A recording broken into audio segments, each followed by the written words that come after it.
Mahal kita. Yan ang mga katagang madalas kong sabihin sa kanya. Hindi ko kasi alam kung paano tatapusin ang masaya naming pagsasama. Hindi ko to sinadya, bigla na lang nawala. Yung nararamdaman ko sa kanyang dati anong lakas.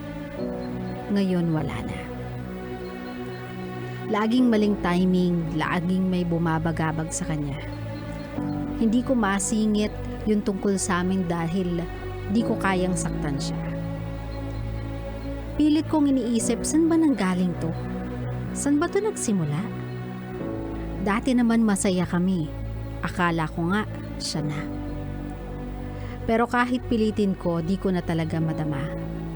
Yung dating init, dating liyab ng aming pagsasama. Habang nangangarap siya ng habang buhay para sa aming dalawa. Ako naman ito, hinahanap ang mga tamang salita para sabihing wala na. Ako si Luke, naghahanap ng perfect timing. Pero sa ngayon ay bumabagtas muna ng Byaheng Kasinungalingan.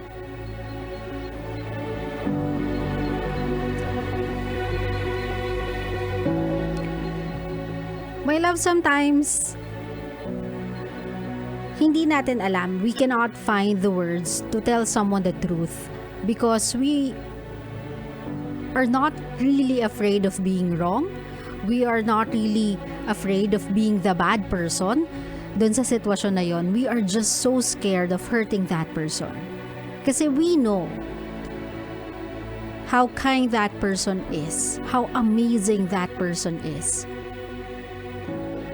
Pero kahit anong gawin natin, kahit ilang beses tayong magnilay-nilay, kahit ilang beses tayong mag-research ng mga paraan, in order to make it easier for that person to accept the truth, the reality remains na no words can ever be said that can make it hurt less. Lalong-lalo na kung ang gagawin mo ay pakakawalan mo yung taong nagmamahal sa'yo. Kasi that person will need an explanation. That person will ask for reasons. And the hardest part of it all is that you don't have any. Wala ka ding makitang dahilan as to why you have to say goodbye to such an amazing person. Pero mahirap din kasing lokohin mo yung sarili mo within that relationship na you are still happy, you are still contented, you are still satisfied, you are still in love. A part of you wants to be selfless and just stay in that relationship pretending na okay pa ang lahat just to spare that person from getting hurt.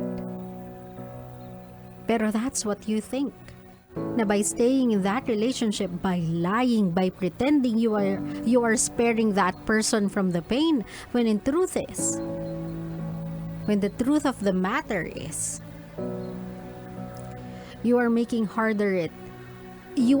it harder for that person. Lalo mong ginagawang mas masakit sa kanya yung proseso ng relationship ninyong dalawa. Kasi habang tumatagal, lalong lumalalim yung nararamdaman niya sa'yo. Habang tumatagal, lumalalim yung pag-asa niya na kayong dalawa habang buhay. Habang tumatagal, kine-question niya yung sarili niya sa tuwing napapansin niyang malamig ka na, my love, na what's wrong with me? Ano bang mali kong ginawa? Anong kulang sa akin? Am I not worthy? Or worthy? Meron na bang iba? May nasabi ba akong di maganda? And that is tormenting for that person. So my love, I wish there is, but based on my experience, walang ganun eh. Walang perfect timing to tell somebody na hindi nyo na sila mahal. Na your feelings for them is not the same way as it was before. I've been there, my love. On both sides, on both ends. One on the receiving end of the words, I'm so sorry, na fell out of love ako. And the other side, the one who's giving those tormenting words to someone amazing. Both feelings, para sa akin, parehas lang. Parehas masakit, parehas mahirap, parehas hindi nakakagaan ng loob. So my love, do not prolong the agony.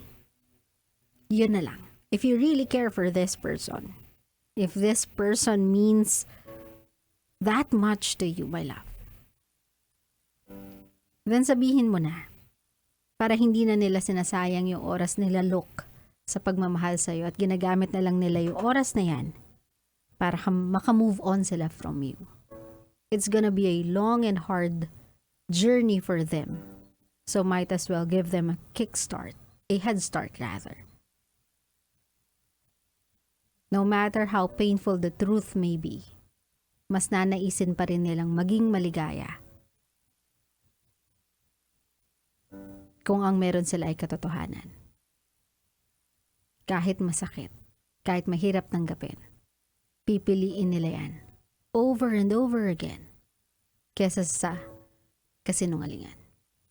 Believe me. It's the best way to show that person na maybe hindi mo na sila mahal, pero mahalaga pa rin sila sa'yo. Klaro? Klaro.